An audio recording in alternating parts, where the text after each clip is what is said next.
Left hand science நேர்களுக்கு வணக்கங்க. இப்போது மேச லக்னம் ஜாதகத்துலேங்க மேச லக்னமாக வருதுங்க. மேச லக்னமாக வந்து அந்த மேச லக்னத்திற்கு பொதுவாகவே மேச லக்னத்திற்கு சுத்தமாக ஆகாதவர் அப்படின்னு எடுத்துக்கிட்டோம்னா புதனை எடுத்துக்கலாங்க. அவர் 3-6 கூடையவராக வந்துடுவாருங்க. இந்த இடத்துல 3-6 கூடையவராக வந்து அந்த புதன் வலுப்பெற்று விட்டார் அப்படின்னால் அந்த ஜாதகரை அவயோக ஜாதகமாக அது மாறிவிடுகிறது. என்ன அப்படின்னு கேட்டிங்கன்னா 3-6 கூடை 3 கூடையவராக வர்றதுனால தப்பு கிடையாது. 6 கூடையவராக வந்து அவர் 6ஓட சம்மந்தப்படாமல் இருக்கணுங்க. இது தாங்க அதில் ரொம்ப முக்கியமான விஷயம். அதுக்காக 3-6 கூடையவராகி ஒரு இடத்துல இருந்து திசை நடத்திட்டார், கெடுதல் பண்ணுவார் அப்படின்னு நம்ம உடனே எடுத்துக்கக்கூடாது, நெகட்டிவாக எடுத்துட முடியாது. அதே சமயம் அவர் 6ஆம் வீட்டை பார்க்காமல் இருக்கிறாரா அப்படின்னு பார்க்கணும். இல்லைங்க, 6ஆம் வீட்டில் வலுப்பெற்று இருக்கிறாருங்க. ஏன்னா இந்த லக்னத்துக்கு 6ல் அவர் உச்சம் அடைஞ்சிடுவார். அது ஒரு பிரச்சனை. அதில் 6ல் போய் தான் வீட்டில் தானே உச்சம் அடையக்கூடிய ஒரே கிரகம் புதன் மட்டும்தான். மற்ற கிரகங்களெல்லாம் இன்னொரு வீட்டில் போய் தான் உச்சம் அடைவாங்க.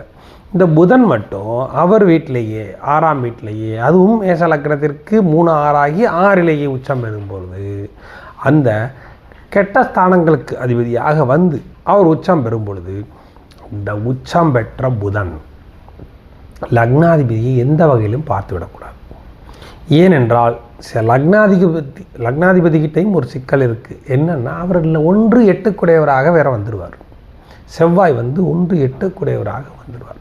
அவர் வலுவிழந்து ஏதோ ஒரு இடத்துல இருந்து அந்த செவ்வாய் புதன் பார்த்து விட்டால் அது இந்த புதன் திசை பொதுவாகவே அவயோக திசை அப்படின்னு ஒவ்வொரு லக்னத்துக்கும் வருங்க.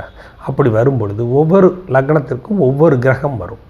இப்போ கன்னி லக்னத்தை எடுத்துக்கிட்டோம்னா 3-8 கூடையவராக செவ்வாய் 7 வருஷமாக வருவார். அதுக்கு அடுத்தபடியாக மேச லக்னத்தை எடுத்துக்கிட்டோம்னா புதன் 17 வருஷமாக வந்துடுவார். இந்த மாதிரி அதே சமயம் துலா லக்னத்தை எடுத்துக்கிட்டிங்கன்னா 3-6 கூடையவராக குரு அவர் 16 வருஷமாக வருவார். அப்படி வரும் பொழுது இவர் 17 வருட திசையாக புதன் வருகிறார் மேச லக்னத்திற்கு. அப்போது இந்த 17 வருஷ திசை இடையில வந்துருச்சுங்க. அப்படிங்கிறப்ப அது சிக்கல் தானங்க. இந்த 17 வருஷத்தை நம்ம சமாளிக்கணும்ல, ரொம்ப கஷ்டங்கள் இருக்கும்ல.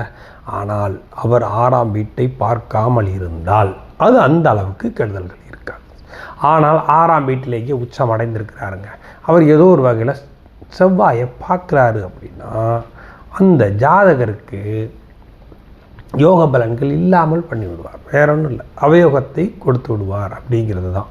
அதே சமயம் அவர் வலுப்பெற்று இருந்தாலும் சிக்கலுங்க. அவர் புதன் உச்சம் அடைஞ்சிருக்காருங்க, உச்சம் அடைஞ்சு செவ்வாயை பார்க்குறாருங்க, 12ல் இருக்கிற செவ்வாயை பார்க்குறாரு அப்படிங்கிறது அதுவே தப்புங்கிறோம். ஆனால் அவர் கூட போய் சுக்கிரன் சேர்ந்துட்டாருங்க 6ல். நீசபங்க ராஜயோகத்தை வேற பெற்றுவார். இப்போ நம்ம நினச்சிட்டு இருப்போம் அவங்க 2 பேரும் நீசபங்க ராஜயோகத்தில் இருப்பாங்க, யோகத்தை கொடுப்பாங்க அப்படின்னு. இந்த இடத்துல செவ்வாயும் சனியும் சேர்ந்தா எப்படி இருக்குன்னு நினைக்கிறோமோ அந்த மாதிரி பலனை இவங்க 2 பேரும் கொடுப்பாங்க. சுபக்கிரகங்கள் நம்ம நினச்சிட்டு இருப்போம், சுபக்கிரகங்கள் ஆப்போசிட்டில் போய் கெடுதல் பண்ணுறது இந்த இடத்துல தாங்க. இது தாங்க முக்கியமான பாயிண்ட். சுபக்கிரகங்கள் போய் ஆப்போசிட்டாக உட்காந்து கெடுபலன்களை கொடுக்கறது இந்த இடம் தான். இப்போ நினச்சிட்டு இருக்க வேண்டியதான் நம்ம சுக்கிரனும் புதனும் தானங்க அப்படின்னு. இந்த இடத்துல அவங்க 2 பேரும் இணைஞ்சா இன்னும் புதன் வலுப்பெற்று விடுவார் அப்படிங்கிறதா இதில் பிரச்சனை. வலுப்பெற்றதும் இல்லாமல் அவர் ஏதோ ஒரு வகையில் 12ல் மீனத்தில் குரு இருக்கிறாருங்க, அவரை பார்த்துட்டார், செவ்வாய் இருக்கிறாருங்க, அவரை பார்த்துட்டார் அப்படின்னா லக்னாதிபதியை பாதித்து விடுவார். இதுதான் ஒரு முக்கியமான விஷயம். லக்னாதிபதியை பாதித்துவார். அந்த செவ்வாய் இருக்கும் வீட்டதிபதியான குருவும் வலுவிழந்து இருந்து விட்டால் அவ்வளவுதாங்க, அந்த ஜாதகத்தையே அவங்க எடுத்துருவாங்க அப்படிங்கிறது தான். அவயோக ஜாதகமாக அது மாறிவிடுகிறது அப்படிங்கிறது தான். இப்போ அதை உங்களுக்கு சார்ட்டில் காட்டுற பாருங்க. இந்தாங்க மேச லக்னம். மேச லக்னத்திற்கு 2, 3, 4, 5, 6 3-6 கூடையவராக புதன் வலுப்பெற்று விட்டார், அதாவது உச்சம் அடைந்து விட்டார். அப்படின்னா இந்த உச்சம் அடைந்த 6ஆம் வீட்டு அதிபதி லக்னாதிபதி பார்க்கக்கூடாது, வேற ஒன்றும் இல்லை.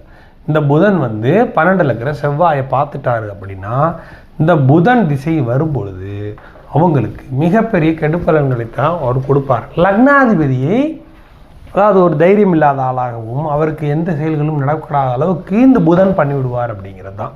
இப்போ நான் சொன்ன மாதிரி கூடவே சுக்கிரனும் இருந்துட்டாருங்க. இப்போ சுக்கிரன் நீசம், புதன் உச்சம். அப்போ நீசபங்க ராஜயோகத்தை பெறுகிறார் புதன். புதன் பெறும்போது நம்ம என்ன நினச்சிட்டு இருப்போம், சுபக்கிரகங்கள்ங்க நல்ல இடத்துல. இதுதான் நான் முன்னாடி சொன்னது. அதாவது கெடுபலன்கள், பாவக்கிரகங்கள் எந்த அளவுக்கு கெடுபலன்களோ அது ஆப்போசிட்டாக சுபக்கிரகங்கள் பண்ணும், அவ்வளோதான். அப்போது இன்னும் வலுப்பெறுகிறார் புதன். இன்னும் வலுப்பெற்றது கூட தப்பு இல்லை, வலுப்பெற்ற லக்னாதிபதி பார்க்கக்கூடாது. அப்படி பார்த்துட்டா இந்த லக்னாதிபதிக்கு யோக அமைப்புகளை பூரா கெடுத்துருவார். அவருக்கு பல பிரச்சனைகளை கொண்டு விடுவார். அதுவும் புதன் திசை மட்டும் வந்துருச்சு, வரும் பருவ காலத்திலே வந்துருச்சு அப்படின்னா ரொம்ப கஷ்டங்களை அந்த ஜாதகருக்கு கொடுப்பார் அப்படிங்கிறதா.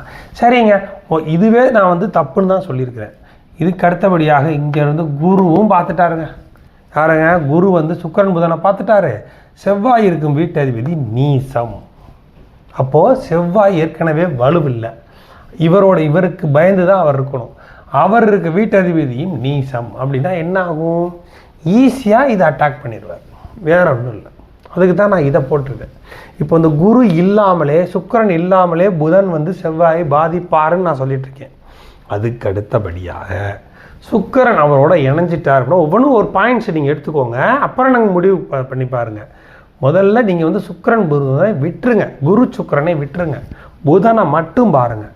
புதன் உச்சம் பெற்றிருக்கிறதே வலு, நல்ல வலுவில் இருக்கிறார். அதுவும் 6ஆம் வீட்டில் தான் வலுவாக இருக்கிறார். அப்படி இருக்கும் பொழுது இந்த 12இல் இருக்கும் செவ்வாயை பார்க்கிறார் அப்படின்னா இவர் தான் வலு. இந்த இடத்துல 6ஆம் அதிபதி லக்னாதிபதியை பார்க்கும் பொழுது லக்னாதிபதி வலுவாக இருக்க வேண்டும். அது ஒரு முக்கியமான பாயிண்ட். வலுவாக இருந்தால் 6ஆம் அதிபதி அந்த அளவுக்கு கெடுபலன்களை கொடுக்க முடியாது. ஆனால் அப்படி இல்லையே, நம்ம பேசும்போது இவர் தான் உச்சத்தில் இருக்கிறார், அவர் அப்படி இல்லையே, வலுவா இல்லையே, நண்பர் வீட்டில் தான் இருக்கிறார்.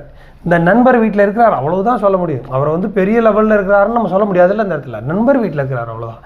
அந்த நண்பரும் இங்கே நீசம் அடைஞ்சிட்டாரு. இன்னொரு விஷயம் பார்த்தீங்களா, இங்கே நண்பர் நீசம் அடைஞ்சாலும் இந்த நண்பர் வந்து அவங்கள பார்த்துடுறாரு. அப்போது அவங்களுக்கு இன்னும் வலு அதிகமாகுது. என்ன இருந்தாலும் சுபக்கிரகம் பார்க்கும்போது அவங்களுக்கு வலு அதிகமாகும்ல, அதிகமாகும்போது இன்னும் அது கெடுபலன்களைத்தான் அது கொடுக்கும். குரு பார்க்காட்டினாலும் உண்டுன்னு, குரு பார்த்தா மொத்தமாக அவயோகத்தை கொடுத்துருவார்.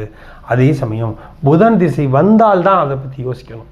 புதன் திசை வரலை, அவங்க பிறந்ததே கேது திசையில் அப்படின்னா அந்த அளவுக்கு பாதிப்புகள் இருக்காது. அது ரொம்ப முக்கியமான விஷயம். இந்த மாதிரி புதன் வலுப்பெற்று இருக்குதுங்க, எனக்கு வந்து பாதிப்புகள் இருக்குங்க, இதிலேருந்து நான் வெளியே வரணும்னு நினைக்கிறவங்க புதனுக்கு உகந்த கோயிலான மீனாட்சி அம்மன் கோயில் ரொம்ப நல்ல விசேஷங்க. மீனாட்சி அம்மன் கோயிலுக்கு போகிறது நல்ல ஒரு யோக அமைப்புகளை இந்த புதன் திசையில் கொடுக்குங்க. அதனால் நீங்கள் எப்போனாலும் மீனாட்சி அம்மன் கோயில் போகிறது நல்ல பலனை கொடுக்கும்.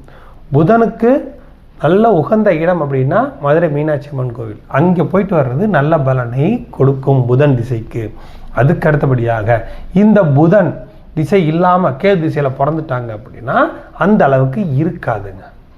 லக்னாதிபதி பார்த்தாலும் அந்த அளவுக்கு கெடு பலன்கள் இருக்காது. உங்களுக்கு புதன் புத்தி வரும்போது, எதை திசை நடந்தாலும் புதன் புத்தி வரும்போது கொஞ்சம் பிரச்சனைகளை கொடுக்கும், அவ்வளவுதான். அதே சம்மந்தப்பட்ட தோல் சம்மந்தப்பட்ட பிரச்சனைகள் இதெல்லாம் கொடுக்கும். புதன் இந்த மாதிரி இருந்தால் அதிக வலுவோல இருந்து லக்னத்துக்கு ஆகாதவராக இருந்தால் தோல் சம்மந்தப்பட்ட வியாதிகளை கொடுக்கும். அதுவும் எவ்வளோ நாளைக்கு இருக்கும் அப்படின்னு பார்க்கும்போது அந்த புதன் புத்தி வரும்போது இருக்கும், அப்புறம் குறைஞ்சிடும். இதுதான், இப்படி தான் நம்ம பார்க்கணும். இல்லைங்க சுக்கிரன் இல்லைங்க, இங்கே சந்திரன் சேர்ந்தாலும் பிரச்சனைங்க. ஏன்னா இவர் அதிகமாக வலுப்பெற பிரச்சனை. சந்திரன் சேர்ந்தாலும் செவ்வாயை பார்க்குறாருங்க, செவ்வாயை பார்த்தாலும் இந்த இடத்துல இவருக்கு தான் பவர். இவரும் அவரும் சுபக்கிரகங்கிற ஒரு பவர், இந்த ரெண்டும் சேர்ந்து தான் அந்த பாவக்கிரகங்கிற இந்த இடத்துல வந்துடுவார் அவர். அதனால இந்த மாதிரி பார்வைகள் இருந்ததுன்னா அது பாதிப்பு அவயோகத்தை கொடுக்குது அப்படிங்கிறது தான் நான் இந்த வீடியோ போட்டேன். உங்களுக்கு எது டவுட்ஸ் இருந்தாலும் கமெண்ட்ஸில் சொல்லுங்கள்.